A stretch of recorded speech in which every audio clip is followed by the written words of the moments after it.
घराची finance manager म्हणजे आई finance manager असतं. दुर्दैवानं तेवढं आईला पण महत्त्व दिलं जात नाही. आई जे घरात काम करते किंवा पत्नी जे घरात काम करते त्याची पण कॉस्ट असते, पण ती दुर्दैवानं कुठे गणितात धरली जात नाही. फिजिकल पैसे घरी आणत नाहीत नाही. गृहिणी, म्हणून त्यांच्या कष्टाचं इव्हॅल्युएशन होत नाही. ते करणं खूप जास्त गरजेचं आहे. सर, समजा जर मला माझ्या घराचा CFO व्हायचा असेल तर त्यांनी काय करणं गरजेचं आहे? 18 ते 25 वर्ष जे असेल त्याच्यामधील बरीचशा मुलांना ना जाणीव नाहीये की घरामध्ये खर्च कसे चालतात. त्या पैशाचं मूल्य त्यांना माहीत नसतं. त्यामुळे प्रत्येकाला हे करणं गरजेचं आहे. 3 स्टेप्स असतात अकाउंटिंगमध्ये. पहिली आहे अकाउंटिंग, दुसरा आहे कॉस्टिंग आणि तिसरा आहे फायनान्शियल मॅनेजमेंट. ह्या 3 गोष्टी जर केल्या तर हे सहज शक्य आहे. बिझनेसमध्ये अकाउंटिंग असतं, पण घरातलं अकाउंटिंग करायचं म्हणजे काय? अगदी सोपं. फायनान्शियल अकाउंटिंगच्या पुढची स्टेप आली ती म्हणजे कॉस्ट अकाउंटिंग. account. ते कसं करायचं? माझा कपड्यांवरचा खर्च आहे वर्षभराचा काही 25,000 फॉर एक्झाम्पल, तर तो मी 6 महिन्यानंतरच करीन. हा झाला कॉस्ट कंट्रोल. पण कॉस्ट रिडक्शन म्हणजे काय? मुळात मला एवढे गरजेचे आहेत का ब्रँडेड कपडे घेणं? अगेन त्याच्यामध्ये खूप थीन लाईन आहे ह्या दोन्हीमध्ये, पण ती मला घरात समजायला पाहिजे. आणि ह्याच्यात अजून एक गंमतशीर पद्धत आपल्याला घरात करता येते की एकाच्या अकाउंटिंगच्या रेकॉर्डचं ऑडिट दुसऱ्यांनी करायचं. बऱ्याच वेळेला काय वाटतं की मी जे हे खर्च करतो ना मला वाटतं खूप गरजेचे आहेत आणि तोच मी दुसऱ्या सदस्याला दिला घरातल्या, तर तो वेगळ्या अँगलने त्याचा विचार करतो. रूल ऑफ 24 आवर्स म्हणतात. ज्यावेळी खर्च करायचा असेल ना तर असं फायनान्स एक्सपर्ट सांगतात लगेच खर्च करू नका. 24 फंड्स फ्लो म्हणजे काय? उदाहरणार्थ म्युच्युअल फंडाचा SIP 5,000 रुपये आहे आणि 10,000 रुपये माझं EMI, 15,000 रुपये मला खर्च करायचे. आणखीन अजून मला 7-8,000 रुपये बाकीच्या खर्चाला लागतात आणि माझ्याकडे आता फक्त 15,000 रुपये आहेत. तर माझी प्रायोरिटी असली पाहिजे म्युच्युअल फंड, SIP आणि EMI देण्याला, रादर दॅन बाकीचे खर्च करण्यापेक्षा. सगळंच इन्व्हेस्टमेंटसाठी घ्यायचं का? मग घरातला TV पण त्याच्यासाठी घ्यायचा नाही का? फ्रीज पण घ्यायचा नाही का? आणि ह्या सगळ्या गोष्टी आहेत ह्या डेप्रिशिएटिंग असेट्स आहेत. नाही, CFO काय सांगतो? CFO म्हणतो तुम्ही एन्जॉय करा, फक्त तुम्हाला प्रत्येक निर्णय माझा बरोबर येईल असा अपेक्षा धरणं पण चुकीचं आहे किंवा असा अट्टहास नाही करायला पाहिजे. पण at the end of day मी त्या दिशेनं चाललेलो आहे का हे मी बघायला पाहिजे. बिल गेट्सचं फेमस वाक्य आहे, तुम्ही जन्मताच जर गरीब असाल तर तो तुमचा दोष नाही, पण तुम्ही मरताना जर गरीब होऊन जर मरत असाल तर हा तुमचा दोष आहे. आणि तो त्या एकट्या व्यक्तीचा नाही तर पूर्ण कुटुंबाचा आहे.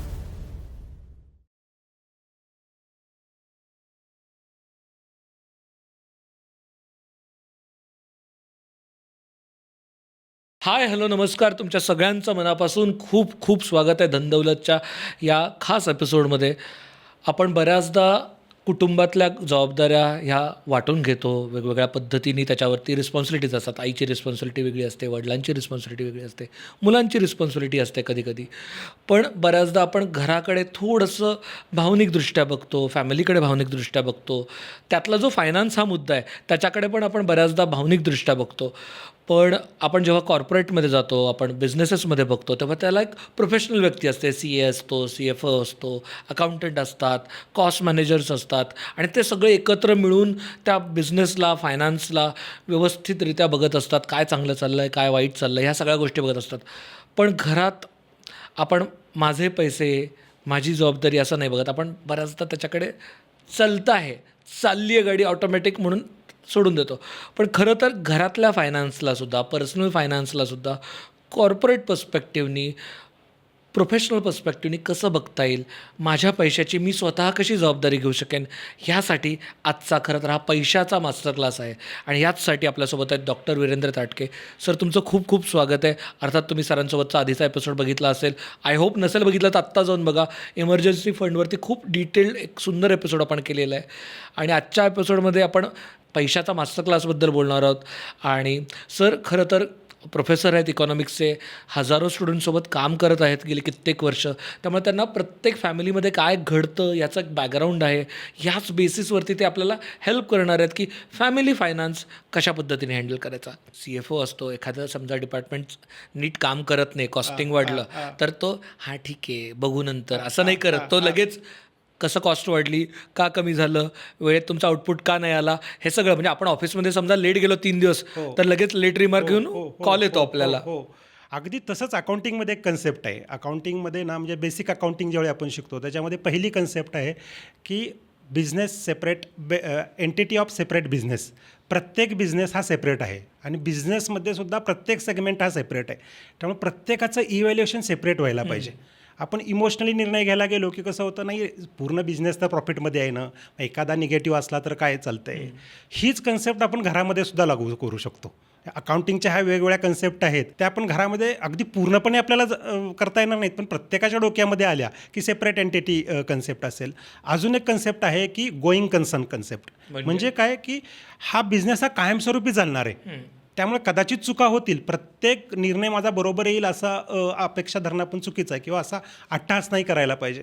पण at the end of day मी त्या दिशेनं चाललेलो आहे का, हे मी बघायला पाहिजे. जसं आता तुम्ही म्हणला की CFO प्रत्येक विभागाचं काम बघतो. एखादा उशीर आला माणूस किंवा एखादा एम्प्लॉई उशीर आला तर त्याच्यावर लगेच ठपका ठेवला जातो. सेम वे आपण घरात करू शकतो, फक्त त्या दृष्टीने आपल्याला अँगल डेव्हलप करायला लागेल.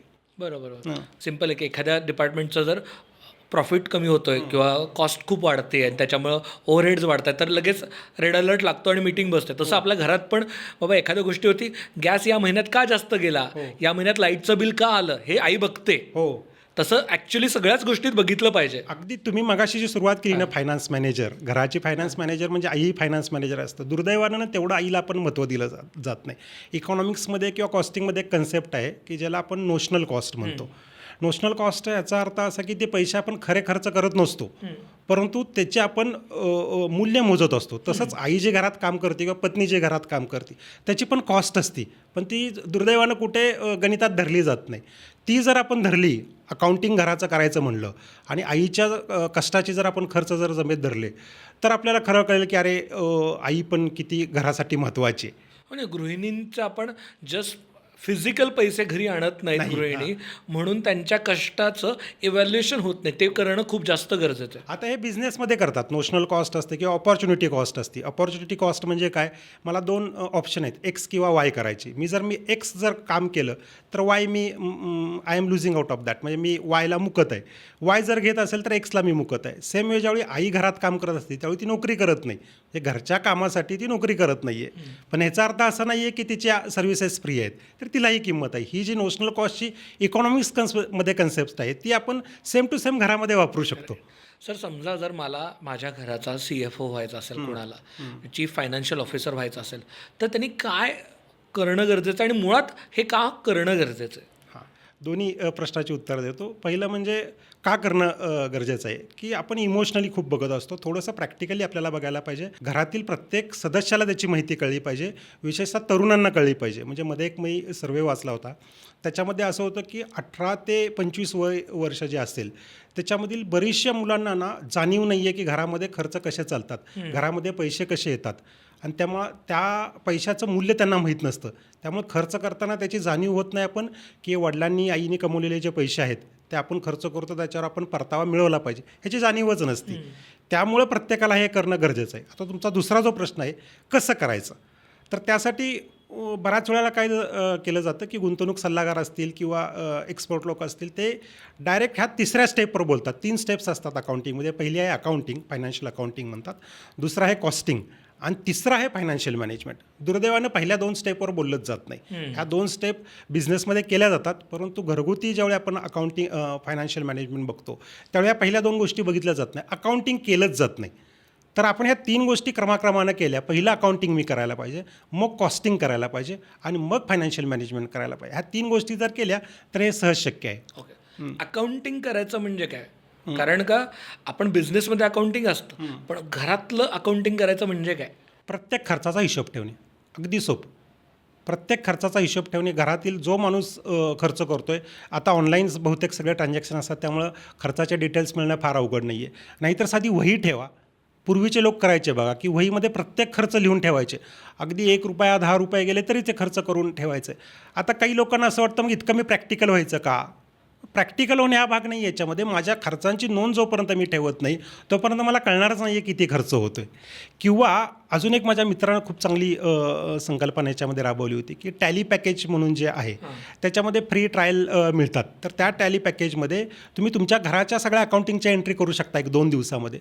त्याच्यामध्ये तुमचं प्रॉफिट अँड लॉस आणि बॅलन्स शीट तयार होतं पूर्ण. म्हणजे as if you are a businessman तुमच्या प्रत्येक खर्चाची आणि इन्कमची नोंद जर त्याच्यामध्ये तुम्ही नोंदवली तर तुमचा बिझनेस म्हणून प्रॉफिट अँड लॉस अकाउंट आणि बॅलन्स शीट तयार होतं. पण ह्याची सुरुवात कुठं व्हायला पाहिजे? प्रत्येक खर्चाची नोंद ठेवली पाहिजे, हे महत्त्वाचं आहे. आणि खर्चाची नोंद आली त्याचबरोबर तुम्ही कोणाला पैसे दिलेत, कोणाचे पैसे येणं आहेत, इन्कमची पण नोंद व्हायला पाहिजे. तेही होत नाही बऱ्याचदा. हो, लायबिलिटीची नोंद पाहिजे. म्हणजे समजा तुम्ही कुणाचं देणं असेल जसं तुम्ही म्हणला ते लायबिलिटीमध्ये यायला पाहिजे. तुमच्या ॲसेट्स असतील, ॲसेटची नोंद कित्येक ठिकाणी नसती, किंवा तुमची प्रपोज्ड एक्सपेन्सेस असतील की मला पुढल्या वर्षामध्ये इन्शुरन्सचा प्रीमियम भरायचा आहे किंवा अजून काय नूतनीकरण करायचं आहे, त्या सगळ्या खर्चांची नोंद, सगळ्या इन्कमची नोंद जर मी केली तर अकाउंटिंग हा पार्ट बऱ्यापैकी कव्हर होतो. सो बेसिकली अकाउंटिंगमध्ये आपण काय काय खर्च करतोय, कुठून कुठून पैसे येत आहेत आणि कुठून कुठून पैसे देणं आहे, लायबिलिटीज काय आहेत, ॲसेट्स काय काय आहेत, त्या सगळ्याची नोंद असली पाहिजे आपल्याकडे, घरातल्या ॲसेट्सची पण. हो, आणि त्याच्यामध्ये ना की प्रत्येक व्यक्तीचं अकाउंटिंग व्हायला पाहिजे. आपण दुर्दैवानं काय केलं जातं की घरात कमावती व्यक्ती आहे ना, फक्त त्याच्या इन्कमचं अकाउंटिंग केलं जातं. घरातील जी इतर लोक आहेत त्यांचं अकाउंटिंग केलंच जात नाही. तर अकाउंटिंगमध्ये अजून एक कन्सेप्ट छान आहे यासाठी की कॉस्ट सेंटर, प्रॉफिट सेंटर आणि इन्व्हेस्टमेंट सेंटर अशी बिझनेसमध्ये केली जातात. कॉस्ट सेंटर म्हणजे काय? त्याच्यावर आपल्याला खर्च करायला लागतो. उदाहरणार्थ स्टोअर्स डिपार्टमेंट असेल ते काय उत्पन्न देत नाही, अकाउंटिंग डिपार्टमेंट असेल ते उत्पन्न देत नाही, ते कॉस्ट सेंटर आहे. पण ते तेवढंच महत्त्वाचं आहे. त्यामुळे घरातील काही व्यक्ती अशा असतील की त्या खर्च करतायत पण तुमच्यासाठी त्या महत्त्वाच्या आहेत. दुसरं म्हणजे प्रॉफिट सेंटर की जे घरामध्ये पैसे आणतायत असे लोक असतील तर ते सुद्धा तेवढेच महत्त्वाचे आहेत. आणि तिसरं म्हणजे इन्व्हेस्टमेंट सेंटर की ज्याच्यामध्ये तुम्ही आत्ता इन्व्हेस्टमेंट करताय, एज्युकेशन असेल फॉर एक्झाम्पल, ते फ्युचरमध्ये जाऊन तुम्ही प्रॉफिट सेंटरमध्ये कन्व्हर्ट होईल. बरोबर. तर घरातील प्रत्येकाला माहीत पाहिजे की ह्या तिन्ही गोष्टी महत्त्वाच्या आहेत. कॉस्ट सेंटर पण तितकंच महत्त्वाचं आहे. जसं मगाशी आपण म्हणलं की दुर्दैवानं गृहिणींना कॉस्ट सेंटर म्हणून हे केलं जातं आणि त्यांच्याकडे दुर्लक्ष केलं जातं. ते पण तेवढंच महत्त्वाचं आहे. जसं कंपनीमध्ये स्टोअर्स डिपार्टमेंट महत्त्वाचं आहे. स्टोअर्स डिपार्टमेंट जर नसेल, अकाउंट्स डिपार्टमेंट नसेल तर तुमचं कंपनी चालणारच नाही. ॲब्सोल्युटली. म्हणजे फक्त प्रोडक्शन आणि मार्केटिंग डिपार्टमेंट महत्त्वाचं नाही आहे, तर इतरही डिपार्टमेंट महत्त्वाचे आहेत. तसंच घरामध्ये आपण प्रत्येकाला जर म्हणजे ॲटलिस्ट मला माहीत पाहिजे की I am the cost centre, I am the profit centre. माझी जबाबदारी काय? मी जर इन्व्हेस्टमेंट सेंटर असेल, मी घरातील समजा मुलगा असेल की माझ्यावर खर्च करतात आई वडील शिक्षणासाठी, तर मी आत्ता इन्व्हेस्टमेंट सेंटर आहे. भविष्यामध्ये माझी ही जबाबदारी आहे की I should be converted myself into profit centre. भविष्यामध्ये मी माझ्यातनं इन्कम दिला पाहिजे. नाहीतर नुसतंच मी इन्व्हेस्टमेंट माझ्यावर खर्च केला जातो आहे आणि भविष्यात मी त्यातनं इन्कम जर जनरेट करत नसेल तर काही उपयोग नाही आहे. आणि हे परत आत्ता मगाशी म्हणल्याप्रमाणे अगदी म्हणजे हे म्युच्युअल अंडरस्टँडिंगचा भाग आहे. सगळ्यांनी घरात एकत्र बसून जर चर्चा केली तर मग आपल्याला हे अकाउंटिंग करणं सोपं जाईल. एकाच व्यक्तीचं काम नाही आहे. करेक्ट. आणि याच्यात आत्ता बऱ्याचशा I am sure me comment लगेच विचार करतो, लोक काय कमेंट करतील, अरे घराकडे असं बघायचं का? पण हे इनडायरेक्टली हेच एक्सपेक्टेड आहे ना. म्हणजे मुलगा किंवा मुलगी शिकवताना तुम्ही हे एक्सपेक्ट करताना की म्हणजे कुठंतरी म्हातारपणी हे मदत करतील, म्हातारपणी हे हेल्प करतील, हे एक्सपेक्ट आहेच आहे.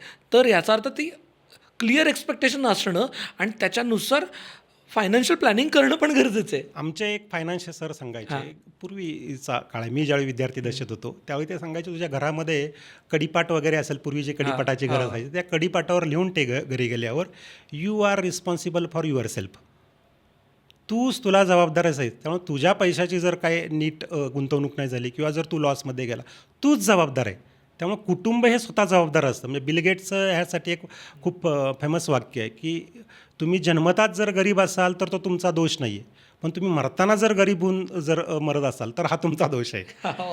आणि तो त्या एकट्या व्यक्तीचा नाही तर पूर्ण कुटुंबाचा आहे. त्यामुळे आत्ता जसं म्हणलं की कदाचित असं वाटतं की नाही मग इतकं प्रॅक्टिकल व्हायचं का, पण ती गरज आहे काळाची. तेवढा मी प्रॅक्टिकलपणे त्याकडे बघितलं नाही तर हे पुढे सरकणारच नाही आहे. हो, नाही तर आपण अडकून पडतो. पडतो. तुम्ही म्हणाल तसंच आपण बऱ्याचदा म्हणजे हे खूपदा कॉमेंट्समध्ये वाचलं आहे मी, खूपदा चर्चेमध्ये येतं, नाही अरे आम्ही मिडल क्लास आहोत किंवा माझा 20,000च पगार आहे, मी मिडल क्लासमध्येच आहे, आम्हाला नाही शक्य हे. पण कुटुंब म्हणून त्याच्याकडे जर प्रोफेशनली बघितलं आणि ह्या 3 टप्प्यांवरती काम केलं तर मला वाटतं त्या 20चे 20 लाख होणं काही फार अवघड नाही आहे. फक्त प्रोफेशनल अप्रोच पाहिजे. आणि दुसरा आत्ता तुम्ही म्हणला 20,000 माझा इन्कम आहे, तर आता हे तर सत्य आहे की 20,000च्या पेक्षा लगेच काही वाढणार नाही. तर माझे मी खर्च असे करायला पाहिजेत की ते 20,000मध्ये बसतील. आणि जर 20,000मध्ये खर्च बसतच नसतील तर मला इन्कम वाढवण्याशिवाय पर्याय नाही आणि ह्याला मीच जबाबदार आहे. म्हणजे बऱ्याच वेळेला काय असं होतं की माझा पैसा माझा जबाबदारी असं नाही म्हणत, माझा पैसा पण इतरांची जबाबदारी असं जनरल स्टेटमेंट असतं की इतरांची जबाबदारी आहे. म्हणजे इतर दोषी आहेत माझ्या ह्या आर्थिक परिस्थितीसाठी असं म्हणून नुसतंच आपण म्हणजे दुःख भोगत बसणार. करेक्ट आहे. म्हणजे सिम्पल आहे. बिझनेसमध्ये जर एखाद्या महिन्यात मेजर लॉस झाला किंवा 2-3 महिने सलग जर लॉस झाला किंवा इनफ रेव्हेन्यू फ्लो आला नाही, कॅश फ्लो आला नाही, तर त्या 3 महिन्यात आपण नाही पार्टी करत, त्या 3 महिन्यात ऑफिसची टूर नाही जात किंवा त्या 3 महिन्यात ऑफिसमध्ये नवीन AC इन्स्टॉल होत नाही, पण घरात हे होतं. तेच बिझनेसमध्ये अजून एक कन्सेप्ट केली जाते. नवीन बिझनेस ज्यावेळी चालू करतात तर सर्वात पहिल्यांदा बघितलं जातं की तो बिझनेस ब्रेक इव्हन पॉईंटला येतोय का. BEP पॉईंट ज्याला कॉस्टिंगमध्ये म्हणतात की ना नफा ना तोटा बिंदू मराठीमध्ये ज्याला म्हणता येईल. तर घरामध्ये पण आपण असं बघू शकतो की जोपर्यंत माझा घरातला ब्रेक इव्हन पॉईंट अचीव्ह केला जात नाही किंवा थोडंसं आपण डिटेलमध्ये जाऊन असं म्हणू शकतो की प्रत्येक व्यक्तीला ब्रेक इव्हन पॉईंट अचीव्ह करायला पाहिजे घरातल्या. अगदी छोटा मुलगा असेल सोडा, पण 18 वर्षाच्या वर जर मी गेलो, बाकीच्या गोष्टींना मी जर सज्ञान होत असेल तर इथंही सज्ञान व्हायला पाहिजे. माझा ब्रेक इव्हन पॉईंट माझा मी अचीव्ह करायला पाहिजे. हे जर प्रत्येकानं घरातल्या पाळलं तर ते म्हणजे काय करायचं? म्हणजे उदाहरणार्थ आता ब्रेक इव्हन पॉईंट आपण 2-3 प्रकारे बघू शकतो. एक तर काय वर्षभराचे माझे खर्च किती आहेत, रफली बाबा वर्षभराचे माझे खर्च आहेत 5 लाख, तर मी 5 लाख रुपये कमवतो का, हा झाला वार्षिक ब्रेक इव्हन पॉईंट. कदाचित त्याच्यामध्ये डिटेलमध्ये जाऊन असं आपण बघू शकतो की ह्या 5 लाखापैकी 2 लाख हा माझे कॅपिटल एक्सपेंडिचर आहेत. म्हणजे उदाहरणार्थ मी गाडी घेणार आहे किंवा माझे EM आहेत, तर ते 2 लाख सोडा, पण जे दैनंदिन खर्च आहेत, रेव्हेन्यू एक्सपेन्सेस म्हणतात, ते 3 लाख आहेत. निदान 3 लाख तरी मी कमवतोय का, रेव्हेन्यू एक्सपेंडिचर तरी मी पहिल्यांदा मी भागवतोय का, तो दुसरा पॉईंट झाला. आणि त्याच्यामध्ये अजून जर तपशीलवार करायचं तर डेलीसुद्धा, आणि असे करणारे लोक आहेत, डेली ब्रेक इव्हन पॉईंट काढतात. परत अगदी मगाशी म्हणल्याप्रमाणे इतकं प्रॅक्टिकल व्हायचं का, पण असे करणारे लोक आहेत आणि तेच सक्सेसफुल होतात की डेली आज मी खर्च किती केला, आज दिवसभरात मी 1000 रुपये खर्च केला उदाहरणार्थ, तर माझी डेली कमाई किती आहे. कारण का शेवटी हेच कन्वर्ट होणारी इयरली. जर मी दिवसालाच जर 200-300 रुपये लॉस करतोय, 1000 रुपये माझा इन्कम आहे दिवसाचा आणि दिवसाला मी 1500 रुपये करतो, रोज मी 500 रुपये लॉसमध्ये चाललोय. सिंपल. म्हणजे वडापावची गाडी असणारा माणूस पण हे बघतो दिवसाच्या काठी माझे किती वडापाव विकले गेले, किती चहा विकले गेले, आणि माझे आजचा गल्ला किती, आजचा गल्ला 5000 रुपयाचा आहे आणि माझा रोजचा खर्चच 5500 आहे, म्हणजे आज लॉसमध्ये गेलो. हे त्याचं लक्ष असतं. पण असं हे दुर्दैवानं घरातला प्रत्येक सदस्य बघत नाही. ही जबाबदारी कुणाची वाटते, फक्त कर्त्या पुरुषाची वाटते की त्यानं पैसे आणायचेत, बाकीची कुणाची जबाबदारी नाही, तरी प्रत्येकाची जबाबदारी. ते जर केलं ना पुढच्या गोष्टी सोप्या होऊन जातात. म्हणजे basically sir break even point बघताना आपला घराचा टोटल किती एक्सपेन्स आहे आणि तेवढाच इन्कम फ्लो आहे का घरी, हे बघणं गरजेचं. म्हणजे तेवढे कॅश फ्लो आहे का. पण सर त्याच्यात बऱ्याचदा असं होतं ना की जे आता 18-20 वर्षाचे मुलं आहेत, जे शिकत आहेत, आता काहीच कमवत नाही आहेत, किंवा गृहिणी आहे, ती कॉस्ट सेंटर आहे, कॉस्ट सेंटर आहे, पण ती डायरेक्ट रेव्हेन्यू म्हणजे व्हिजिबल रेव्हेन्यू काही आणत नाही आहे, तर मग तेव्हा कसं करा. कारण का ते मे बी सामान्य माणसांसाठी खूप अवघड जाऊ शकतं हे कॅल्क्युलेट करायला. नाही, नोशनल कॉस्ट ही मगाशी आपण जसं कन्सेप्ट म्हणलं की समजा घरातली, आता हे आपण चुकीच्या अर्थानं नाही घेतलं पाहिजे की घरात आई काम करते म्हणून त्याची आपण कॉस्ट मोजायची का, पण आपल्याला माहीत पाहिजे की स्वयंपाक करण्याची कॉस्ट असती किंवा घर स्वच्छ ठेवण्याची कॉस्ट असती. ही नोशनल कॉस्ट ही जर दुसऱ्या व्यक्तीनं जर खर्च आपण कामाला ठेवले तर त्याचे खर्च किती येतील. मॅनेजमेंटची कॉस्ट आहे, घरातले पैसे मॅनेज करणे, ती she is the finance manager, त्याची कॉस्ट किती आहे, ही नोशनल कॉस्ट जर आपण लक्षात घेतली तर आपल्याला हे काढता येऊ शकतं. आणि जसं तुम्ही म्हणला की 18 वर्षाखालील मुलं असतील, शिक्षण घेत असतील, तर त्यावेळेला ते इन्व्हेस्टमेंट सेंटर असतील, त्यावेळी ते कमवणार नाहीत, पण त्याच्या डोक्यामध्ये हे पाहिजे की आत्ता माझ्यावर पैसे खर्च केले जातात, भविष्यामध्ये माझ्यावर ही जबाबदारी आहे की ह्याचे मी रिटर्न दिले पाहिजेत फॅमिलीला, तरच हे सगळं सक्सेसफुल होणार आहे. राईट. याच्या पुढची स्टेप म्हणजे फायनान्शियल अकाउंटिंगच्या पुढची स्टेप आली, ती म्हणजे कॉस्ट अकाउंटिंग. सो ते कसं करायचं.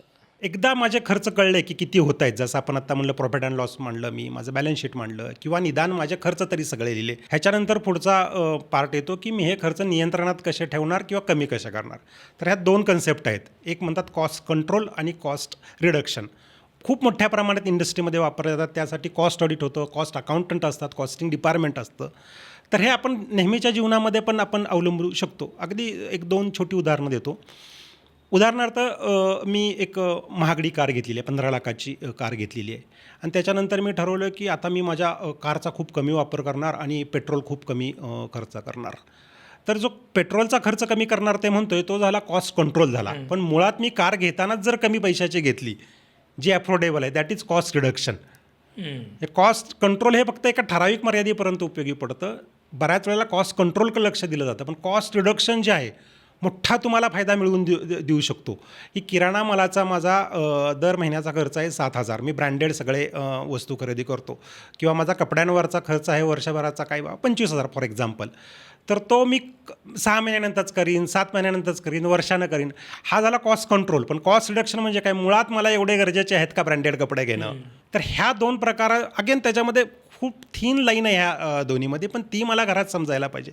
कुठल्या ठिकाणी मी कॉस्ट कंट्रोल करू शकतो. म्हणजे तुम्ही झेप्टो आणि स्विगीवरनं ऑर्डर करायच्या ऐवजी थोडासा महिन्याचा अंदाज घेतला की बाबा मला ह्या काय 5 लिटर ऑइल लागते आपल्या फॅमिलीला, 10 किलो पीठ लागतंय, 15 किलो तांदूळ लागतं, हे सगळ्याची एक लिस्ट काढली.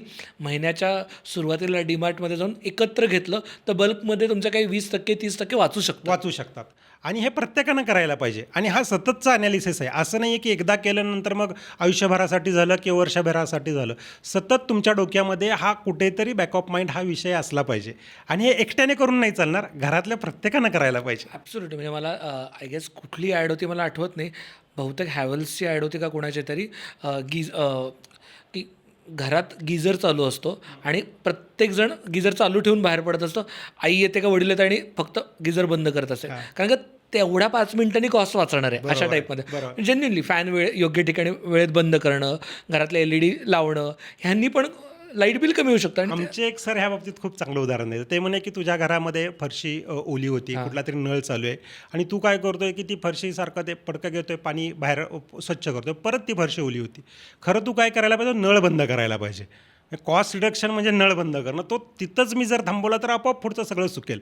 पण दुर्दैवाने त्याच्याकडे लक्ष न देता आपण दुसऱ्याच गोष्टीकडे लक्ष देतो असतो. ॲब्सोल्युटली. म्हणजे मला अजून एक त्याच्यावरतीच इंटरेस्टिंग एक्झाम्पल आठवतं. म्हणजे बऱ्याचदा गाडीच्या बाबतीत असं होतं की आपण गाडीच्या परफॉर्मन्सकडे लक्ष देतो की आपण हळू चालूया, हे करूया, पण त्याचं सर्व्हिसिंग करता म्हणजे cost reduction can be also from the point of view servicing. म्हणजे घरातलं तुम्ही AC सर्व्हिसिंग केला व्यवस्थित किंवा फॅन स्वच्छ केला तर बिल कमी येतं. आणि ह्या गोष्टीकडे दुर्लक्ष केलं जातं आणि ते टेकन फॉर ग्रँटेड असतं. मग एवढे खर्च येणारच ना, मग ह्या गोष्टीत कुठे बघायचं आम्ही. पण हे ज्यावेळी तुम्ही रेकॉर्डिंग करता प्रत्येक खर्चाचं, त्यावेळी आपल्याला लक्षात येतं की अरे हे वर्षभराचा इतका खर्च होतो आहे आपला, मग त्याच्यावर मला नंतर उशिरा जाग येते, असा असू शकतं. सिम्पल. म्हणजे मला आठवतं आहे मी मुंबईत राहत होतो आणि तेव्हा हे उबर इट्स आणि स्विगी आणि झोमॅटो नेसन स्टेजमध्ये 2016-17ला. आणि तेव्हा मलाही एकदम पहिल्यांदा असं झालं होतं की माझ्या गरजेपेक्षा पगार थोडा जास्त मिळत होता मला. तर रोज आम्ही बाहेर कारण मुंबई मला आवडत नव्हतं आणि तेव्हा मी रोज काहीतरी बाहेर खायला मागवत होतो. आमच्या काकू यायच्या, त्या काही फार जेवण चांगलं बनवतं, 99 रुपये 100 रुपये असं तसं. आणि at the end of month मला लक्षात आलं की अरे बापरे, आपलं 14,000 रुपये फक्त स्विगी झोमॅटोचंच बिल झालेलं आहे. आणि हेल्थची तर वाट लागलीच, पण बिल म्हटलं अरे बापरे आपण खूपच खर्च करतोय. मग लक्षात आलं आणि ते लगेच ते जेव्हा नोंद झाली तेव्हा लक्षात आलं. म्हणजे ह्याच 3 कन्सेप्ट आहेत ना. म्हणजे आपण आता नंतर फायनान्शियल मॅनेजमेंट शेवटी बघू, पण पहिल्या 2 कन्सेप्टकडे इतकं दुर्लक्ष केलं जातं की अकाउंटिंग केलंच जात नाही. जसं आता तुम्हाला स्विगीवर एवढा खर्च आला, 14,000 रुपये खर्च आले, लक्षात कधी आलं ज्यावेळी मी नोंद ठेवली त्यावेळी. जर ती नोंदच ठेवली नसती तर आपण आपल्या अल्पसंतुष्ट भावनेमध्ये, आत्मसंतुष्ट भावनेमध्ये राहतो की नाही नाही मी पैसे वाचवतोय, पण प्रत्यक्षात मात्र पैसे खर्च होत असतात. तुम्ही आता सॉरी मी अजून एक ॲड करतो ह्याच्यात, कारण पैसे वाचवणं हा माझा फेवरेट पेट पीव असल्यामुळं. मी मध्ये एक रील बघितली होती की तुम्ही तुमच्या UPIच्या ऑटो पेमेंट सेक्शनमध्ये जा आणि बघा तुम्ही कशाला ऑटो पे लावला आहे. कारण बऱ्याच जणांनी, म्हणजे मी पण त्यातलाच आहे, की बऱ्याचदा आपण काहीतरी आवडतं म्हणून सबस्क्राईब करतो. आपण नेटफ्लिक्सला सबस्क्राईब केलेलं असतं, ॲमेझॉन प्राईमला केलं असतं, काहीतरी स्पेशल टेस्ट सिरीज चालू आहे म्हणून सोनी लिव्हला तेव्हा केलेलं असतं, फॅन कोडला केलेलं असतं, स्पॉटिफायला केलं असतं, आणि आपण आत्ता बऱ्याचशा गोष्टी त्यातल्या वापरत नसतो. तुम्ही म्हटलं तसं तो नळ बंद करणं गरजेचं. आपण काय करतोय, पाणी पुसतं, पण ॲक्च्युली ते ऑटो पेमेंटमध्ये जाऊन तुमच्या डेबिट कार्ड क्रेडिट कार्डच्या UPIमध्ये जाऊन चेक केलं की कशाच्या पेमेंट चालू आहेत. अननेसेसरी कुठली पेमेंट जातात वापरत नाही आपण, नळ बंद केला पाहिजे तो. आणि ह्याच्यात अजून एक गंमतशीर पद्धत आपल्याला घरात करता येते की एकाच्या अकाउंटिंगच्या रेकॉर्डचं ऑडिट दुसऱ्यानी करायचं. आणि फक्त त्याला मी तेवढं भांडणं नाही झाली पाहिजेत. म्हणजे बऱ्याच वेळेला काय वाटतं की मी जे हे खर्च करतो ना, मला वाटतं खूप गरजेचे आहेत किंवा मी त्याच्या पलीकडे जाऊन बघितलेलंच नसतं की ह्याचा दुसऱ्या अँगलनं पण विचार करता येतो, आणि तोच मी दुसऱ्या सदस्याला दिला घरातल्या, तर तो वेगळ्या अँगलनं त्याचा विचार करतो. ॲब्सोल्युटली. हां, हे ऑडिट जर आपण असं, आणि अगेन मगाशी म्हणल्याप्रमाणे अगदी असं त्याला काट्यावर धरून होणार नाही, पण त्या दिशेनं आपण जर सुरुवात केली, प्रत्येक खर्च नोंदवणे, खर्च कमी कसा होईल हे बघितणे आणि त्याचं ऑडिट करून घेणे, ह्या गोष्टी केल्या ना की आपण बऱ्यापैकी कंट्रोलमध्ये येऊ शकतात. पण खरं तर ह्या संसारिक गोष्टी आहेत, म्हणजे ह्याच्याकडे फक्त प्रोफेशनली थोडं बघितलं तर सोपं पडेल, नाहीतर ह्या कुठल्याही संस्कारी कुटुंबात हे होणं एक्सपेक्टेडच आहे. फक्त काय होतं ना की होत पण असेल, परंतु सगळ्या सदस्यांनी करणं, म्हणजे परत परत आपण तोच का मुद्दा बोलतोय की तरुणांनी त्याच्याकडे त्या अँगलनं बघणं. नाहीतर आजच्या पिढीला ना की त्याकडं कॉस्टिंग करणं, अकाउंटिंग करणं, आम्ही कुठं प्रत्येक खर्च लक्षात ठेवू, आम्ही कुठं प्रत्येक खर्चाची नोंद चिंदीगिरी ठेवू. म्हणजे मला सगळे चिंदी म्हणतात त्याच्यासाठी. हिंदीगिरी बी कशाला करू, आणि हे काय, हे बिझनेसचं आम्हाला काय सांगतायत, हे जर डोक्यातनं काढून घेतलं ना की मग सगळं सोपं होतं. फायनान्शियल मॅनेजमेंट जो थर्ड पार्ट आहे, ज्याच्याकडे आपण खरं तर बऱ्याचदा बोललं जातं, दॅट इज इन्व्हेस्टमेंटवाला पार्ट, त्याच्याकडे प्रोफेशनली कसं बघायचं? सर्वात पहिल्यांदी ना की फायनान्शियल मॅनेजमेंट करताना या पहिल्या 2 गोष्टीचा मी आधार घेतला पाहिजे. मग मला कळेल माझ्याकडे इतके पैसे आहेत शिल्लक गुंतवणुकीसाठी. ते करताना एकच मी एम ठेवला पाहिजे की मला जे परतावा मिळणार आहे तो हा महागाईपेक्षा जास्त असला पाहिजे. आता महागाईचा परतावा महागाईचा दर साधारणतः 10 ते 12% आहे. तर माझा परतावा गुंतवणुकीवरचा सरासरी परतावा हा 15% असला तर आय एम सक्सेसफुल. प्रत्येकच वेळी मला 40-50% मिळणार नाही. त्याला फायनान्शियल मॅनेजमेंटमध्ये वेल्थ क्रिएशन म्हणतात. फायनान्शियल मॅनेजमेंटचे 2 अप्रोच आहेत. एक इज अ वेल्थ क्रिएशन आणि दुसरा आहे प्रॉफिट मॅक्झिमायझेशन. प्रॉफिट मॅक्झिमायझेशन म्हणजे प्रत्येक व्यवहारातून मला प्रॉफिट खूप व्हायला पाहिजे. आणि वेल्थ मॅक्झिमायझेशन म्हणजे काय, ठीक आहे, कधी सरासरी इतका होईल, कधी सरासरीपेक्षा जास्त होईल, परंतु पूर्ण मी ज्यावेळी त्याचे ॲव्हरेज काढीन तो माझ्या महागाई दरापेक्षा जास्त असला पाहिजे. हा बेसिक प्रिन्सिपल लक्षात ठेवला मग पुढच्या गोष्टी सोप्या होतात. मग त्या बेसिसवर तुम्ही फंड्स फ्लो स्वतःचं करू शकता. फंड्स फ्लो म्हणजे काय की जसा मगाशी पण आपण उल्लेख केला की आत्ता मला खर्च जमत नाही आहेत ना करायला, तर मी थोडेसे पेंडिंग ठेवीन. माझ्या फक्त प्रायोरिटीचे मी खर्च करतील आणि जे माझ्या ऐशोरामाचे जे खर्च ते मागं ठेवीन. पण जे मला ॲक्च्युली इन्व्हेस्टमेंटमधनं रिटर्न मिळतात ते खर्च मी मात्र किंवा त्या गुंतवणूक मी थांबवणार नाही आहे. म्हणजे फॉर एक्झाम्पल आपण थोडं एक्झाम्पल घेऊन बोलू म्हणजे लक्षात येईल लोकांच्या. उदाहरणार्थ की ह्या महिन्यामध्ये मला म्युच्युअल फंडाचा SIP 5,000 रुपये आहे आणि 10,000 रुपये माझं EMI आहे. 15,000 रुपये मला खर्च करायचे आहेत. आणखीन अजून मला 7-8 हजार रुपये बाकीच्या खर्चाला लागतात आणि माझ्याकडे आत्ता फक्त 15,000च रुपये आहेत. तर माझी प्रायोरिटी असली पाहिजे म्युच्युअल फंड SIP आणि EMI देण्याला रादर दॅन बाकीचे खर्च करण्यापेक्षा. आणि हे कित्येक कंपन्यात केलं जातं. म्हणजे काही वेळेला तर अशी उदाहरणं आहेत की कंपन्या कागदावर लॉसमध्ये असतात, त्यांचं profit and loss account loss दाखवतं, बॅलन्स शीटमध्ये त्यांचा डेफिसिट दिसत असतो, परंतु प्रत्यक्षात मात्र फायनान्शियल मॅनेजमेंट नीट केल्यामुळं, म्हणजे आपण त्या ट्रॅफिकचं उदाहरण घेतलं की जिकडं गर्दी झाली आहे ना मग बाकीचे थांबून तिथली जरा वाहनं सोडणे, असं करून तो पोलीस मॅनेज करत असतो, ट्रॅफिक पोलीस. तसंच आपल्याला करायला पाहिजे की जे माझं खर्चाचं आहे ना, महत्त्वाचे खर्च आहे, जे अनिवार्य आहेत किंवा ज्याच्यातून मला परतावा मिळणार आहे, असे खर्च मी आधी करायला पाहिजेत. आणि जे ठीक आहे आत्ता नाही केले, मग 3 महिन्यानंतर केले, 6 महिन्यानंतर केले तरी चालते, ते मी मागं ठेवले पाहिजेत. असं करत करत थोडीशी कसरत करत गेलं तर मग लाँग टर्ममध्ये त्याचा इफेक्ट आपल्याला चांगला बेसिकली एक त्याला फुटपट्टी लावली पाहिजे की कुठलाही खर्च करताना हा आत्ताच केला पाहिजे का, आत्ताच केला पाहिजे, उद्या केला तर काही प्रॉब्लेम चालेल का, हा प्रश्न मला विचारला पाहिजे. त्यासाठी फार मोठी फायनान्शियल डिग्री असणं किंवा फायनान्समध्ये एक्सपर्ट असायची काही गरज नाही. ह्या तिन्ही ज्या गोष्टी आहेत ना, अकाउंटिंग असेल, कॉस्टिंग असेल, फायनान्शियल मॅनेजमेंट असेल, ज्या मनुष्याला 1 ते 9 आकडे कळतात किंवा 1 ते 10 आकडे कळतात तो कुणीही करू शकतो. इतकं सोपं आहे ते. हे सांगायला नाही पाहिजे खरं तर. पण ऑफिसमधलं एक माझी ट्रिक आहे की कोणीही काही खर्च मागायला आला किंवा काहीतरी हे विकत घ्यायचं म्हटलं, हो ठीक आहे करूया, मी म्हणतो आणि मी वाट बघतो की तो उद्या दुसऱ्या दिवशी येऊन आठवण देतोय का. म्हणजे जर त्याला खरंच इम्पॉर्टंट आहे, त्याच्याशिवाय काम अडत असेल तर तो दुसऱ्या दिवशी येतो आणि म्हणतो की हे हवं आहे आपल्याला. हा एक नियम आहे बरं का फायनान्समध्ये, म्हणजे त्याला रूल ऑफ 24 आवर्स म्हणतात. ज्यावेळी खर्च करायचा असेल ना तर असं फायनान्स एक्सपर्ट सांगतात लगेच खर्च करू नका, 24 तास थांबा, करा खर्च तुम्ही, फक्त 24 तासांनी परत विचार करा आणि कदाचित तुमचा निर्णय बदललेला असतो. कारण का त्याच्यामधलं आपलं जे इम्पल्सिव्ह बाईंग असतं, भावनिकदृष्ट्या आपण त्याला अटॅच झालेलो असतो. 24 तासानंतर ती भावना कदाचित कमी होती आणि मग असं वाटतं अरे आपण नाही खर्च केला तरी चालेल. फक्त त्या मोमेंटला मी थांबलं पाहिजे. म्हणजे this is sort of costing. Right. माझे काका म्हणायचे लग्नाच्या थोडेसे ओल्ड स्कूल होते, ते म्हणायचे लग्नात तुम्ही मुलगी बघायला जाता, पोहे खाल्ल्या हो नका म्हणू, घरी होऊ देत, पोहे पचू देत, मग हो म्हणायचं का नाही ठरवा. त्यातलाच हा प्रकार आहे की मी अंदाज घेतला पाहिजे. इम्पल्सिव्ह बाईंग हे टाळण्यासाठी बऱ्याच वेळा मॉलमध्ये वगैरे आपण जातो, काहीतरी वेगळं ठरवून गेलेलो असून तिथे गेल्यावर वेगळीच खरेदी होती. तर तिथे हा 24 तासाचा नियम म्हणजे कॉस्टिंगचाच एक प्रिन्सिपल आहे, तो अगदी चांगल्या पद्धतीने आपल्याला अवलंबला आहे. ह्याच्यात अजून एक मुद्दा आहे की ज्यावेळी आपण एखादी गोष्ट खरेदी करत असतो ना त्यावेळी आपण बघितलं पाहिजे की त्या वस्तूवर डेप्रिशिएशन नावाची जी कन्सेप्ट आहे अकाउंटिंगमध्ये ती ह्या वस्तूला लागू पडते का. उदाहरणार्थ मी मोबाईल घेतला, 1-1.5 लाखाचा मोबाईल घेतला, तर त्याच्यावर मी 2 गोष्टी बघायला पाहिजेत की हा मोबाईल मी परत समजा मार्केटमध्ये विकायला गेलो तर मला किती पैसे मिळतील, म्हणजे त्याच्यावर डेप्रिशिएशन किती येईल, आणि दुसरं म्हणजे ह्या मोबाईलमधनं मला काही इन्कम जनरेट होणार आहे का. ह्या दोन गोष्टी जर मला पॉझिटिव्ह असतील की नाही मी 1,00,000चा मोबाईल घेतला आणि 6 महिन्यानंतर गेलो तरी मला 1,00,000 मिळतील किंवा 90,000 त्याच्यापेक्षा खालती जाणार नाही, आणि दुसरं म्हणजे त्या 1,00,000मधनं मला इन्कम जनरेट होणार आहे, असं असेल तरच मी तो खर्च करायला पाहिजे. आणि जर याचं निगेटिव्ह आन्सर असेल नाही याला मला खूपच घसारा पडतो आहे, म्हणजे डेप्रिशिएशन होते आणि रिसेल व्हॅल्यू पण त्याचे खूप कमी आहे, तर तो खर्च मी टाळला पाहिजे. पण सर मग एन्जॉय कधी करायचा? कारण सगळ्यात मोठा प्रश्न पडतो ना, सगळंच इन्व्हेस्टमेंटसाठी घ्यायचं का? मग घरातला टी व्ही पण त्याच्यासाठी घ्यायचा नाही का? फ्रीज पण घ्यायचा नाही का? कारण ह्या सगळ्या गोष्टी आहेत, ह्या डेप्रिशिएटिंग एसेट्स आहेत. नाही, CFO काय सांगतो, CFO म्हणतो तुम्ही एन्जॉय करा, फक्त तुम्हाला परिस्थितीची जाणीव पाहिजे.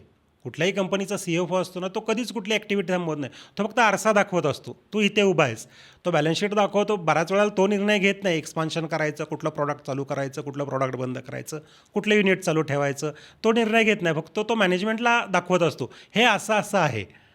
त्यामुळे ज्यावेळी आपण अकाउंटिंग करू आपल्या घरातलं, त्यावेळी मला कदाचित कळेल की मनोरंजनावर मी 25% खर्च केला आहे. रेशिओ ॲनालिसिस ज्याला म्हणतात, रेशिओ पण आपल्याला काढता येऊ शकतात, फार अवघड नाही आहे. माझ्या इन्कमच्या किती पर्सेंटेज मी मनोरंजनावर खर्च करतो आहे, किती मी गुंतवणुकीवर करतो आहे, त्यातनं मला कदाचित असं चित्र दिसेल की नाही मनोरंजनावर मी जास्त करतो आहे. ठीक आहे, तो शेवटी आपल्या कुटुंबाचा निर्णय असेल, पण मला माहीत पाहिजे की आपण हा खर्च करतो आहे, मग तो कलेक्टिव्ह डिसिजन असेल. चूक कुठं होती की हे आपण करत नाही आणि मग दुसऱ्यावर जबाबदारी आपण ढकलतो की माझा पैसा, पण जबाबदारी दुसऱ्याची. माझा पैसा माझी जबाबदारी जोपर्यंत मी म्हणत नाही तोपर्यंत हे सगळं साध्य होणार नाही. हो, मला ह्याच्यावरनं माझं लहानपणीचं एक उदाहरण आठवतं आहे. माझ्या वडील ना डेव्हलपमेंट ऑफिसर होते, त्यामुळे त्यातला काही पार्ट हा त्यांचा इन्सेंटिव्ह बेस्ड असायचा. आणि ज्या 2-3 महिन्यात इन्कम थोडा कमी यायचा, त्या 2-3 महिन्यात आमचं बाहेर जेवायला जाणं बंद व्हायचं, ऑटोमॅटिक खर्च कमी व्हायचे. नाही आता जरा टी व्ही बंद ठेवा, लाईट बिल जास्त येतं आहे, कारण छोट्या छोट्या कॉस्ट सेंटर्स वाचवले जायचे. हाच फंड्स फ्लो मॅनेजमेंट आहे ना. म्हणजे आपण शब्द खूप मोठा होतो, फंड्स फ्लो मॅनेजमेंट, म्हणजे you are managing the flow of the funds. फक्त तुमच्याकडे पैसे कसे येतात त्याप्रमाणे कदाचित तुमचं इन्कम कमी पण असेल, परंतु तुम्ही जर फंड्स फ्लो नीट केला तर कमी उत्पन्नामध्ये पण तुम्ही जगू शकता. म्हणजे इकॉनॉमिक्समध्ये असं म्हणतात की तुमच्या उत्पन्नामध्ये जर तुमचे खर्च भागत असतील तर तुम्ही श्रीमंत आहात. तुमचं उत्पन्न किती आहे ते महत्त्वाचं नाही आहे. मग बऱ्याच वेळेला मंथली इन्कम 10 लाख रुपये पण असेल, पण माझ्या त्या 10 लाखापेक्षा खर्च जास्त असतील, तुम्ही गरीब आहे. आणि माझं मंथली उत्पन्न समजा 30,000चं आहे, पण त्या 30,000मध्ये माझे खर्च बघत असतील तर मी श्रीमंत आहे. वाव. हां, ही तर आत्ता मगाशी म्हणलं ना की मग मनोरंजन कधी करायचं, मग आयुष्य फक्त कंट्रोल करण्यासाठीच आहे का गुंतवणूक किंवा खर्च करण्यासाठी नाही आहे. परंतु हे मला कळलं पाहिजे की वेअर आय एम स्टँडिंग. मी माझ्या उत्पन्नापेक्षा खर्च जास्त असतील तर कधी ना कधीतरी याचा मला फटका बसणार आहे ह्याची जाणीव मला असली पाहिजे. सो अजून एक हे असतं, VCचं टेक्निक असतं की हे जे व्हेंचर कॅपिटलिस्ट असतात स्पेसिफिकली स्टार्टअप ह्याच्यातले, ते म्हणतात ते ट्रेंडच्या मागे पळत नाहीत. ते म्हणतात ट्रेंडमध्ये गेलं की हात पळतात, ते ट्रेंडच्या अगेन्स्ट शोधत असतात. पण आपल्याकडे सेम बघितलं तर आपण आता एस्पेशली सोनं चांदी जे काय ज्या प्रमाणात वाढत होतं, सगळंच ते भेडचाल चालू होते. सोनं चांदी ट्रेंडच्या मागे जातात. त्याबद्दल काय आपण आता बिझनेसमध्ये पण असंच असतं बघा की बिझनेसमध्ये 3-4 प्रोडक्ट ते करत असतात. कुठलाही तुम्ही मोठा बिझनेस घ्या, एका प्रॉडक्टवर कधी ते अवलंबून नसतात. 3-4 एक प्रॉडक्ट चाललं आहे, दुसरं प्रॉडक्ट कदाचित कमी प्रॉफिटमध्ये असेल, कदाचित ते लॉस पण करत असेल, पण त्या मॅनेजमेंटला म्हणजे असं काही दिवसांनी हे प्रॉडक्ट चालणार आहे आणि जे आत्ता प्रॉफिटमध्ये ते कदाचित कमी होईल.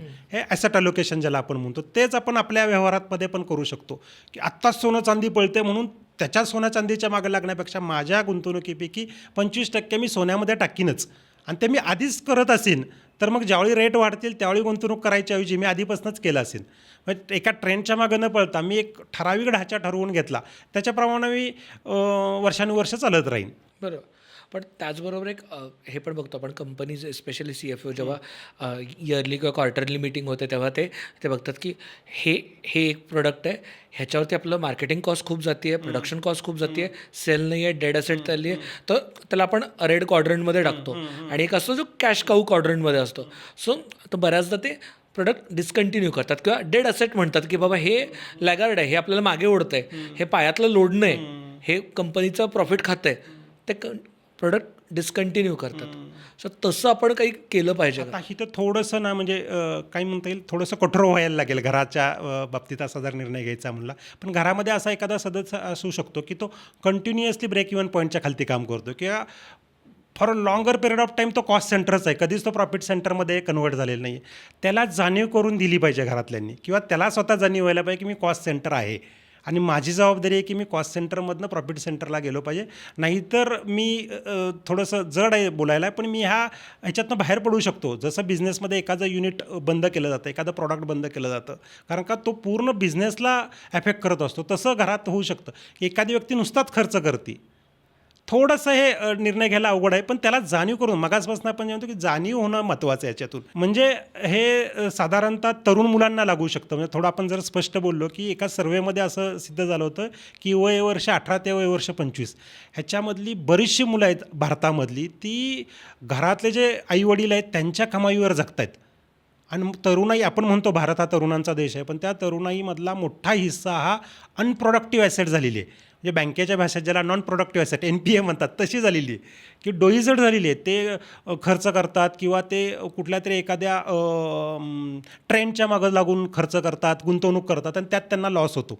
आणि ह्याला जबाबदार, परत थोडंसं जड आहे ऐकायला, हे वाईट वाटेल, पण ही तरुण पिढी खूप जबाबदार आहे की आईवडिलांनी ज्या कष्टाने पैसे कमवलेले त्याची जाणीव त्यांना नसती. आणि हे जर अकाउंटिंग केलं तर त्याला जाणीव होईल की बाबा मी खर्च करतो आहे आणि ह्या सगळ्या ज्या वाताहत जी झालेली आहे त्याला मी जबाबदार आहे. प्रत्येकच तरुण मुलगा असा असेल असं नाही म्हणायचं आपल्याला, पण बहुसंख्य प्रमाणात हे दिसतं चित्र. म्हणजे मला आठवते बऱ्याचशा जुन्या सिनेमांमध्ये 22-23 वर्षाचा मुलगा जेवायला आला किंवा की बाप म्हणायचा हे तुम्हाला फुकटचं गिळायला मिळतंय असं बोललं जायचं. पण आता ते बोललं जात नाही. म्हणजे खरं तर त्या व्यक्ती, म्हणजे प्रत्येक व्यक्ती राहते घरात, त्याची कॉस्ट आहे की आपण 2 वेळेचं जेवतोय. पुलंचं वाक्य आहे ना, म्हणले की वाढदिवसा दिवशी ना आमचं सकाळी वडील कसे उठवायचे, 9 वर्षाचा झाला घोडा तरी अजून लोळतोय असं पुलंचं वाक्य आहे आसामीमध्ये. म्हणजे तशी जाणीव करून दिली जायची की बाबा 9 वर्षाचा आहे, तुला शाळेत गेलं पाहिजे, म्हणजे माझी आत्ता जबाबदारी काय आहे तर मी शिक्षण घेतलं पाहिजे. तशी जाणीव जर घरातल्यांनी करून दिली तर हे सोपं होऊ शकतं. कुठेतरी ते म्हणजे जाब विचारणं हा प्रकार नाही आहे, पण जबाबदारी पण असणं गरजेचं. जबाबदारी आणि प्रोफेशनल अकाउंटिंगच्या साह्यानं करता येऊ शकतं. ह्याच्यातच अजून एक मुद्दा येतो की कुठल्याही कंपनीमध्ये जर आपण गेलो तर तिथे विजन आणि मिशन स्टेटमेंट असतं. तसं आपण आपल्या घरातल्या फायनान्ससाठी करू शकतो की विजन म्हणजे लाँग टर्म माझं ध्येय काय आणि मिशन म्हणजे नजीक त्या शॉर्ट टर्ममध्ये काय मला अचीव करायचं आहे. तर ते फायनान्सच्या भाषेमध्ये आपण लिहू शकतो की येणाऱ्या 2 वर्षामध्ये माझ्या फॅमिलीसाठी मला हे फायनान्शियली अचीव करायचं आहे.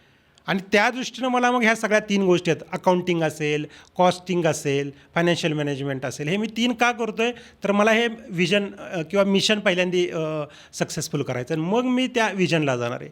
जोपर्यंत प्रत्येकाच्या डोळ्यासमोर ते ध्येय नसेल तोपर्यंत प्रत्येकजण वेगवेगळ्या दिशेला पळेल किंवा मी फक्त समाधानी राहीन किंवा ठीक आहे बा मी एवढे कमवतो आहे, त्याच्यापेक्षा माझे खर्च कमी आहेत किंवा एखाद्या महिन्यात जास्त झाले, पण सगळे एकाच दिशेनं चालतात, एकाच मिशनकडे चालतात. कंपनीमध्ये बघा गेटवर लिहिलेलं असतं विजन मिशन, अगदी रिसेप्शनच्या इथं असतं, प्रत्येक डायरेक्टरच्या ऑफिसमध्ये लिहिलेलं असतं. आजकाल तर छोट्या छोट्या संस्थांमध्ये सुद्धा ते असतं. आणि आत्ताच्या बजेटमध्ये एक अर्थमंत्र्यांनी एक नवीन घोषणा केलेली आहे बघा की कॉर्पोरेट मित्र म्हणून त्यांनी अनाऊन्स केलेली आहे. त्याचा अर्थ असा आहे की जे छोटे उद्योग आहेत, लघु उद्योग आहेत, त्यांच्यामध्ये हा कदाचित कन्सेप्ट नसतील अकाउंटिंग, कॉस्टिंग किंवा फायनान्शियल मॅनेजमेंट. त्यासाठी त्यांनी CA, CMA किंवा CS इन्स्टिट्यूटनं आवाहन केलेलं आहे की तुम्ही असे छोटे कोर्स तयार करा आणि त्यातनं ह्या छोट्या उद्योगांना ह्याचं महत्त्व पटवून द्या की ह्याच्यातून आपण सक्सेसफुल कसं होऊ शकतो. तर त्याच्या पुढं जाऊन आपण एक घरासाठी पण करू शकतो. त्यासाठी काही कुठल्या फायनान्शियल एक्सपर्टची गरज नाही. घरातल्या प्रत्येकानं थोडंसं पुढं येऊन विजन मिशनवर काम केलं तर हे अचीव होऊ शकतं. सिम्पल. म्हणजे मला आता तुम्ही म्हणता त्याच्यावरनं सहज लक्षात आलं की जेव्हा बऱ्याचदा आम्हाला कॉमेंट्स येतात की माझा इन्कम 20,000 रुपये आहे, आमचा फॅमिली इन्कमच महिन्याचा 30,000 रुपये, तर आम्ही काय करू शकतो.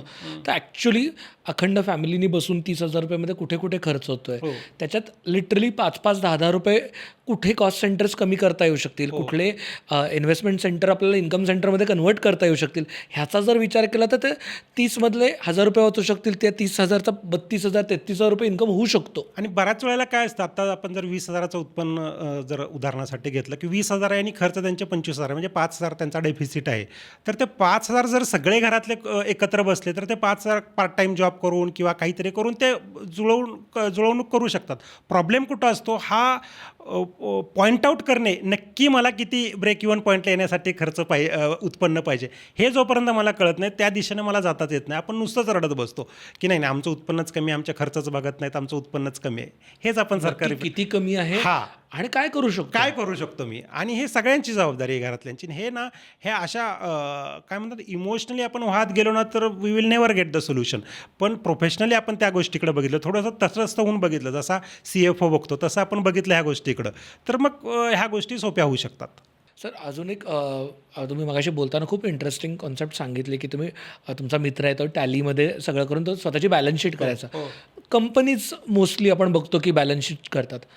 पर्सनल बॅलन्स शीट कशी तयार करायची आणि त्याच्यात ॲसेट्स असतील, लायबिलिटीज असतील, त्या कशा मांडायच्या? अकाउंटिंगचं ज्ञान असेल तर ते सोपं आहे, पण जरी अकाउंटिंगचं ज्ञान नसेल तर त्यातला कुठला तरी माहितगाराला थोडंसं घेऊन आपण हे करू शकतो की वर्षाच्या सुरुवातीला तुम्ही खर्चाची नोंदणी सुरुवात करा. आता 1 एप्रिल जवळच आहे. 1 एप्रिलच्या वेळी तुम्ही केलं फायनान्शियल इयरच्या सुरुवातीला, त्याचवेळी तुमच्या इन्कमची पण सगळ्या नोंद केली, आणि सुरुवातीला तुमच्या ॲसेट्स कुठले आहेत वर्षाच्या सुरुवातीला. ॲसेट्स म्हणजे काय, माझं कार असेल, घर असेल, किंवा अजून गुंतवणूक कुठली असेल, ते सगळे ॲसेट्स असतील. आणि लायबिलिटी कुठल्या कुठल्या आहेत, माझ्यावर कर्ज कुठलं आहे, मग कदाचित होम लोन असेल, कदाचित कार लोन असेल, पर्सनल लोन असेल, किंवा मी कुणाकडनं नातेवाईकांकडनं पैसे घेतले असतील, ह्या लायबिलिटीज असतील, त्या मग कागदावर मांडून काढा. एका दिवसात हे होणार नाही, हळूहळू होईल. सुरुवातीला कदाचित बॅलन्स शीट तुमची रफ बॅलन्स शीट असेल, आणि दर 3 महिन्यानंतर, दर 6 महिन्यानंतर त्याचा आढावा घ्या. आणि आपण टार्गेट जर त्याला आपण ठेवलं की दर 3 महिन्यानंतर माझी आत्ताची ही जी ॲसेट आहे ती इतक्याने वाढेल. अगदी छोटी छोटी जरी टार्गेट ठेवली आपण, की आत्ता माझी समजा गुंतवणूक 10 लाखाची आहे टोटल, तर ती ह्या 3 महिन्यानंतर 11 लाखाची झाली असेल, 12 लाखाची झाली असेल, पुढल्या वर्षी 15 लाखाची झालेली असेल. अशी ॲसेट आणि लायबिलिटी मांडून टॅलीमध्ये तर खूप सोपं होतं आहे. ॲटोमॅटिकच आपल्याला प्रॉफिट अँड लॉस अकाउंट आणि बॅलन्स शीट मिळतं. पण जरी आपल्याला टॅली जमत नसेल तरी आपल्या आपण एक्सेलमध्ये किंवा वहीवर मांडूनसुद्धा ह्या गोष्टी करू शकतो. ॲसेट्स म्हणजे अशा गोष्टी की ज्याच्यातनं मला उत्पन्न मिळतं. समजा मी आता मगाचंच आपण उदाहरण घेतलं की मोबाईल घेतला आहे मग मी म्हणतो मोबाईल माझी ॲसेट आहे, पण त्या मोबाईलमधनं जर मला उत्पन्न होत नसेल, माझा मोबाईलमधनं काही बिझनेस होत नसेल, तर ती माझ्यासाठी ॲसेट नाही आहे. जर मी माझं राहतं घर घेतलं आहे तर खऱ्या अर्थानं अकाउंटिंगच्या भाषेमध्ये ॲसेट जरी असेल तर ती उत्पन्न देत नाही आहे. त्यामुळे माझं जर सेकंड फ्लॅट असेल ज्यातनं मला उत्पन्न मिळत असेल, मी फार्म हाऊस घेतलं आहे त्यातनं मला उत्पन्न अजिबात होत नाही आहे, तर ती ॲसेट आहे, पण that is not the income generating asset. त्यामुळं ॲसेटची खरी डेफिनेशन अशी की ज्याच्यामधनं आपल्याला उत्पन्न मिळतं किंवा उत्पन्न मिळण्याची ताकद आहे, अशी गोष्ट म्हणजे ॲसेट.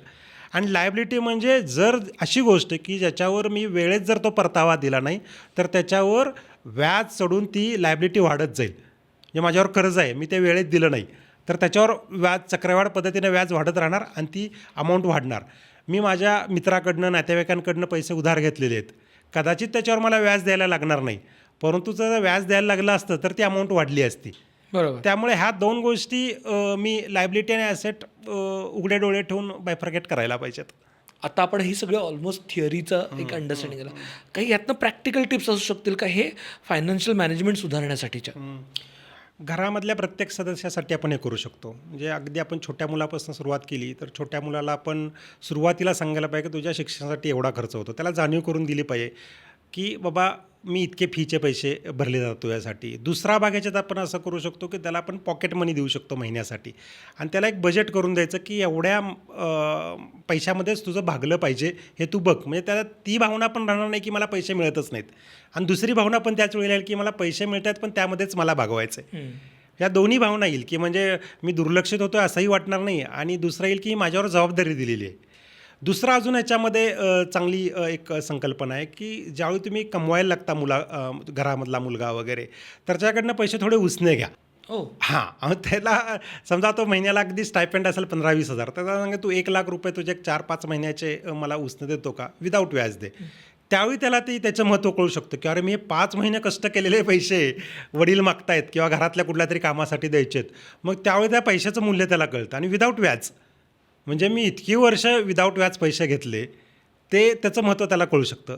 गृहिणींसाठी पण करता शकतं हे की उदाहरणार्थ पुढल्या वर्षी काही गृहिणीला एखादा खर्च करायचा आहे, पुढल्या दिवाळीला काय करायचं आहे, आणि 1 वर्ष आधी आपण दर महिन्याला RD काढू शकतो बँकेमध्ये, रिकरिंग डिपॉझिट काढू शकतो की वर्षाच्या शेवटी तिला एक मोठी अमाऊंट मिळू शकते, आणि त्याचं कॅल्क्युलेशन चालू राहतं की दर महिन्याला मी ह्या तारखेला इतके पैसे गुंतवलेले, आणि ते बँकेमध्ये जर गुंतवले तर त्याच्यावर व्याज पण मिळतं, आणि वर्षाच्या शेवटी मला एक मोठी अमाऊंट मिळू शकते. हे सगळे फायनान्शियल मॅनेजमेंटचेच भाग आहेत. ॲब्सोल्युटली. म्हणजे मला आठवतंय हे ॲक्च्युली जे जनरली डिपार्टमेंट्स करतात की त्यांना ॲलोकेटेड बजेट असतं, हो. ते जो त्या डिपार्टमेंटचा मॅनेजर असतो तो काय करतो, हळूहळू खर्च कमी आणतो, जे काय राहिलेले गॅप आहे तो त्याच्या एम्प्लॉईजवरती किंवा त्यांच्या Incentive म्हणून इन्सेंटिव्ह मिळतो. म्हणून हो, मिळतो, हो, खर्च हो, करतात. हो. माझी आई असं करायची खरं तर. वडील तिला महिन्याला हे बाबा काय 20,000 रुपये ह्याच्यात घर मागायचं आणि ती बरोबर कुठून तरी ते वाचून थोडेफार 1,000 रुपये 1,500 रुपये वाचून ते बरोबर गुरुपुष्यामृतला यायचे आणि त्यातनं सोनं घ्यायची. सोनं घे. पण हे ना सुरुवातीपासून लक्षात आलं की मला 20,000 रुपयेच मिळालेले आहेत, त्यातच मला खर्च भागवायचे आहेत. जर ते केलं नाही ना तर मग तो खर्च चालू होत राहतो आणि मग ते कॉस्ट कंट्रोल कॉस्ट रिडक्शन नुसतं आपण मगाशी म्हणलं थेरॉटिकल राहील, कागदावर राहील. प्रत्यक्षात जर आणायचं आहे ना तर असं आपल्याला ॲलोकेटेड बजेट केलं. मगाशी जसं तुम्ही म्हणला डिपार्टमेंटला आपण बजेट ॲलोकेट करतो. काही वेळेला काय केलं जातं की एखाद्या डिपार्टमेंटचा खर्च वाढतोय त्यावेळी त्या डिपार्टमेंटला दुसऱ्या डिपार्टमेंटकडनं बजेट बॉरो करायला लागतं. त्यावेळी त्या दुसऱ्या डिपार्टमेंटला इतका त्रास होतो की आमचं बजेट ह्यांना द्यायचं आहे त्यावेळी. आणि मग ह्या डिपार्टमेंटवर एक थोडासा गिल्ट आपल्याला असं म्हणता येईल की वाटतं यार आम्ही त्यांचे आपण बजेट वापरतो. हे आपण घरात पण करू शकतो. परत त्याला फक्त आपण मगाशी म्हणल्याप्रमाणे ॲक्सेप्टन्स लेवल पाहिजे की म्हणजे अगदी असं नियमच आहे असा काही नाही. पण मला जाणीव आहे की मला जे बजेट दिलं होतं, मला महिन्याला वडिलांनी 3,000 रुपयाचा खर्च करायची मुभा दिली होती. ऑलरेडी माझे 3,000 संपलेले आहेत. मग मी परत 1,000 एक्स्ट्रा घेतोय. मग पुढल्या महिन्यात माझी जबाबदारी आहे की पुढल्या महिन्यात 3,000चं मी 2,000च करीन. असं एक कल्चर डेव्हलप केलं हळूहळू तर मग हे अकाउंटिंग कॉस्टिंग फायनान्शियल मॅनेजमेंट सहजासहजी आपण अचीव करू शकतो. सर, शेवटचा प्रश्न. आता आपण साधारण हे बोललो, आपण पुन्हा एकदा एक समराईज करूया का की ह्या 3 स्टेप्स कशा करायच्या आणि घराची आत्ता एखाद्याला सुरुवात करायची आणि मे बी एखादं family completely non accounting non finance बॅकग्राऊंडमधली आहे, तर त्यांनी कशी सुरुवात करावी? ह्या गोष्टीचं आजी आपण ही जी चर्चा केली त्याची आपल्याला सारांश जर मांडायचा असेल किंवा टप्पे सांगायचे असेल कशी सुरुवात करायची, तर सर्वात पहिल्यांदी प्रत्येक गोष्टीचा खर्चाचा हिशोब ठेवा. अगदी सोपी आहे आणि सोपी आहे म्हणूनच अवघड आहे की प्रत्येक खर्चाची नोंद ठेवा. तिथे तुमचं 70% काम होईल. मग 3 महिन्यानंतर 6 महिन्यानंतर तुम्हाला त्याच्यावर अंदाज येईल की कुठल्या विषयावर खर्च किती होत आहेत.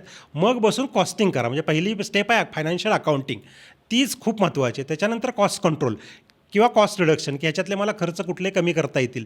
मग तुमच्या लक्षात येईल की एक स्टेज असेल की नाही ह्याच्यापेक्षा तर कमी करूच शकणार नाही. These are the bare minimum, ह्याच्यापेक्षा खालती जाऊ शकणार. मग मी फायनान्शियल मॅनेजमेंटकडे गेलं पाहिजे. बऱ्याच वेळेला उलटं होतं की आधी गुंतवणूक चालू केली जाते आणि मग काही कालावधीनंतर ती गुंतवणूक झेपत नाही कारण का तुमच्याकडे पैसेच नसतात तेवढे. त्यामुळे सल्लागारसुद्धा किंवा एक्सपर्ट लोक सांगतात की तुम्ही एवढे पैसे या फंडामध्ये गुंतवा, एवढ्या शेअरमध्ये गुंतवा. पण प्रत्यक्षात त्या फॅमिलीला शक्य आहे का? त्यामुळे ह्या स्टेप जर मी फॉलो केल्या, पहिल्यांदा अकाउंटिंग, मला काहीही फायनान्शियल अकाउंटिंगची माहीत नाही आहे, मी अकाउंटिंगच्या बाबतीत अगदी पूर्ण अनभिज्ञ आहे, तरीसुद्धा मी खर्च तर नोंदवू शकतो. 3 महिने मी खर्च नोंदवून ठेवीन. त्याच्यानंतर मी बघीन की माझा इन्कम किती आहे. इन्कमपेक्षा खर्च कमी असतील तर येस मी सेफ झोनमध्ये. पण उलट जर असेल तर मला कॉस्ट रिडक्शन आणि कॉस्ट कंट्रोल करायलाच पाहिजे. आणि मग त्यातनं जे पैसे राहतील ते मी फायनान्शियल मॅनेजमेंट आणि फायनान्शियल मॅनेजमेंट करताना मी असं बघायला पाहिजे की जो गुंतवणुकीवरचा परतावा आहे तो महागाईच्या दरापेक्षा सरासरी जास्त असला पाहिजे. ह्या 3 स्टेप केल्या, त्याच्यामधले बारीक बारीक जर गोष्टी बघून तर आपण ब्रॉडली फायनान्शियली आपण सक्सेसफुल होऊ शकतो. आणि माझा पैसा माझी जबाबदारी असं आपण अभिमानानं म्हणू शकतो. आणि देन हाच मास्टर क्लास फायनान्सचा असं होऊ शकतो. Nice, great. कारण खूपच तसा क्लिष्ट टॉपिक आहे, तसा क्लिष्ट अप्रोच आहे, पण तुम्ही खूप सोप्या पद्धतीने अगदी आम्हाला कॉलेजमधल्या स्टुडंटसारखा सिम्पल करून सांगितलं. त्याबद्दल खूप खूप धन्यवाद. तुम्हाला आजचा एपिसोड कसा वाटला हे नक्की आम्हाला कॉमेंटमध्ये सांगा. आणि तुम्हाला अजून कोणते असे टॉपिक्स धनदौलतवरती घ्यायला आवडतील हे आम्हाला नक्की कळवा. आणि प्लीज जर तुम्ही नुसतं बघून पुढे जात असाल तर असं नका करू. आमच्यासाठी तुमचं सबस्क्रिप्शन, तुमचं लाईक, तुमची कॉमेंट हे खूप जास्त महत्त्वाचं आहे. तर नक्की आम्हाला तुमचा प्रतिसाद आमच्यापर्यंत पोहोचू द्या. आम्हाला दिसतं आहे, व्ह्यूज येत आहेत, आम्हाला कळतं की तुम्ही बघताय, पण तुमचा प्रतिसाद आमच्यापर्यंत पोहोचणं खूप जास्त गरजेचं आहे. धन्यवाद.